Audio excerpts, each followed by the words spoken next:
রবিবার সকালের অবস্থা আটলান্টিক সাগরে।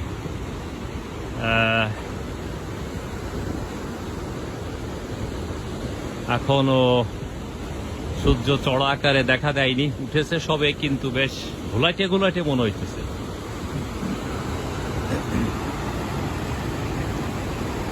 সাগরের অবস্থা ভয়ঙ্কর অবস্থা। গোসল করা আজকে বোধহয় কঠিন হয়ে পড়বে এখানে। তা আমাদের এই পথে হাঁটতে হাঁটতে আমি এখন চলে যাব ওই দিকে, দেখি আজ গোসলের কি অবস্থা। আর আছি আরো 2 দিন। তা আজ শুধু টুরিস্ট সাগর পাড় দিয়ে। আমরা অনেকের মতোই দর্শক হয়ে আছি, কারণ কঠিন অবস্থা। দর্শক, মন চাই গোসল করি, কিন্তু কঠিন অবস্থা সাগরের।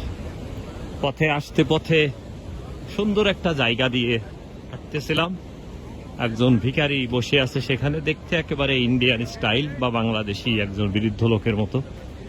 কি চমৎকার ভাবে চেয়ারের উপর বসে আছে, টুপির উপরে রেখে দিয়েছে, সবাই যাওয়ার পথে কিছু পয়সা দিতেছে। উনি এমন একটা জায়গা চয়েস করেছেন যে মনে হইতেছিল যে ওইরকম জায়গা বসে ভিক্ষি করেও মজা। সিনিয়র নাগরিক এখানের, তাকে যে সম্মান দিয়ে রাখা হয়েছে, এখানে বসে আছে চেয়ারের উপরে, একটা টুপি রাখা, হয়তো তার দৈনন্দিন কিছু খরচের জন্য পয়সা কড়ি চাইতেছে। এখানে সামাজিকতার বিষয় আছে, সবাই ন্যূনতম কিছু সাহায্য পেয়ে থাকে। তা জানি না ভদ্রলোক কেন ভিখারি সেজেছে। তবে যে কারণেই থাকুক না কেন, শখ ছিল কথা বলি এবং জিজ্ঞাসাবাদ করি। তা মারিয়া বললো দরকার নাই, হলো না জানা যখন হলো না, তা কিছু করারও নাই।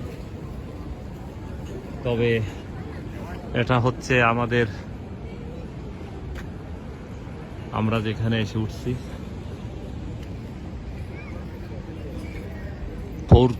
পোর্তো দে লা ক্রুজ।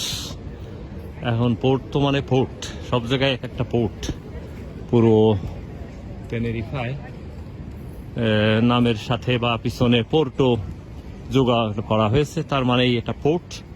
বিশ্বের সমস্ত দেশ থেকে বড় বড় জাহাজ এসে ভিড়ছে।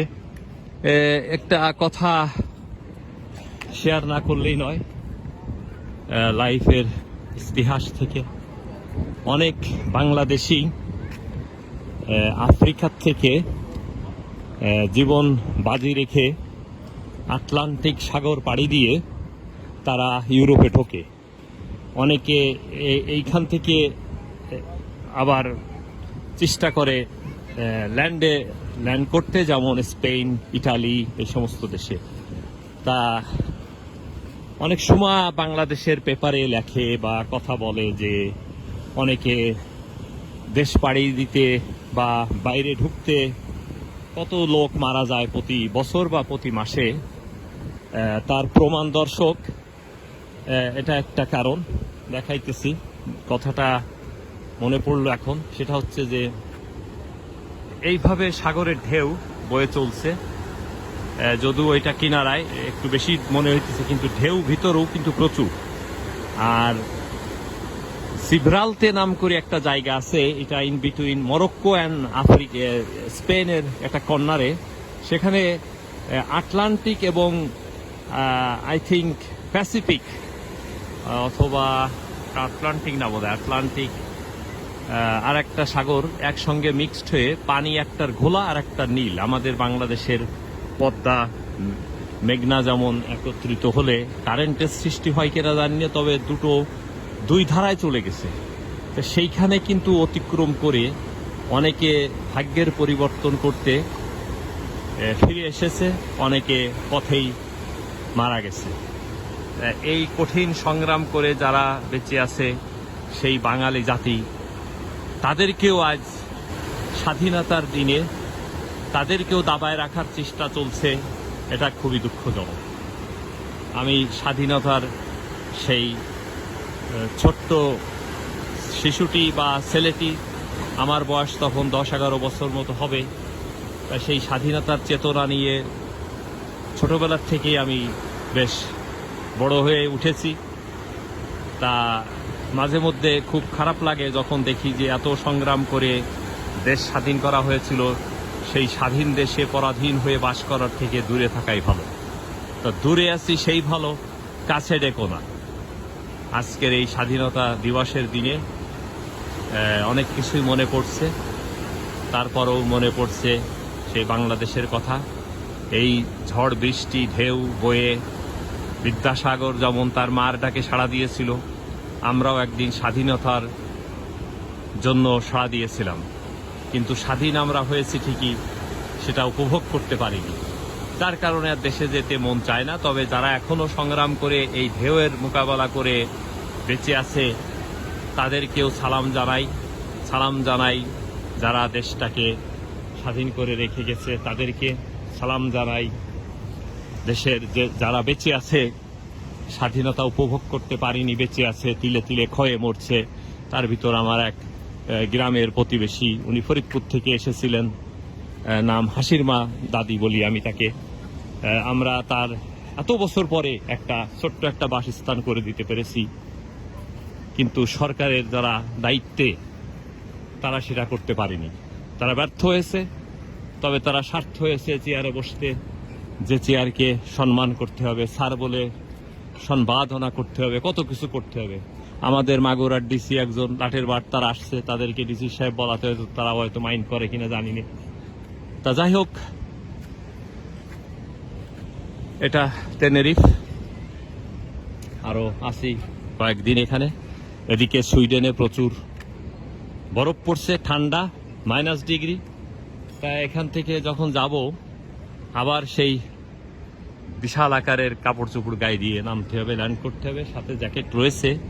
এখানে একটা টি শার্ট গায়ে দিয়ে বেশ মনের আনন্দে ঘুরছি, হাঁটছি, দেখছি, এনজয় করছি জীবনকে, আল্লাহর রহমতকে, আল্লাহর আশীর্বাদকে স্মরণ করছি। এটা একটা বিশাল ব্যাপার যে কৃতজ্ঞতা বোধ পালন করা স্রষ্টার প্রতি, তার সৃষ্টির প্রতি, সমস্ত কিছু মিলে দিনগুলো খারাপ যাইতেছে না। ভ্রমণের আনন্দ সেখানেই যে কয়েকটা দিন দুনিয়ার ঝামেলা থেকে একটু নিজেকে কন্ট্রোলে রেখে হেয়ার অ্যান্ড নাও কনসেপ্টের সাথে যুক্ত হওয়া, একসঙ্গে ঘুরে ঘুরে বেড়ানো, একটু রিল্যাক্স, এটাই ভ্রমণের মূল উদ্দেশ্য। কিছুক্ষণ পরে ঢুকে যাব এখানে আবার এই সাগরের পানিকে আটকানো হয়েছে বিধায় একেবারে নিস্তব্ধ নীরব, তবে সাগরের পানি। তাই এখানে ঢুকে যাব যে আজকে কয়েক ঘন্টা এখানেই রিল্যাক্স হবে, গোসল হবে, দেখা হবে, সানবাথিং, তারপরে এখান থেকে আস্তে আস্তে পরে দুপুর গড়িয়ে যাবে, সন্ধ্যা ঘনিয়ে যাবে, আবার ফিরে যাব সেই হোটেলে। ততক্ষণ যে যেখানে সবাইকে আজ স্বাধীনতা দিবস, স্বাধীনতাকে উপভোগ করার জন্য সবাইকে আমন্ত্রণ ও নিমন্ত্রণ। আমি রহমান মৃধা, টেনেরিফ আইল্যান্ড থেকে।